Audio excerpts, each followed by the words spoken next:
They just take some more money out and go back to the gambling. They don't learn anything about themselves. So I didn't like that crypto was making people rich without people learning lessons along the way.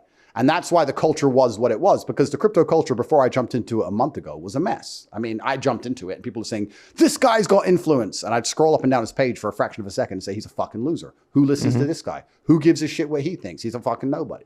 A bunch of nobodies. And then a bunch of anons, a bunch of thieves, a bunch of snakes. The whole thing was a fucking mess. It was a cesspit. Once I decided I was going to fix it, I decided I had to come up with an idea that allowed people to make money from the things they should make money from, which is hard work, which is dedication. We can use the favorite word, which is perspicacity. It's a great word.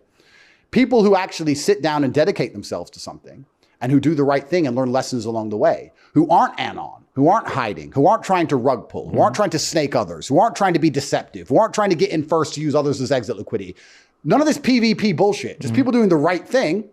I thought perhaps there's a way that I could revolutionize the industry by instigating a coin that would allow that to be done, which is what the real world coin is going to be. And I've already explained this, I think, on a last show, either yesterday or before. And I'm going to release a very detailed video in the coming days that explains exactly how it's going to work. But before I could do anything in the crypto space, I had to prove I was the king of the crypto space.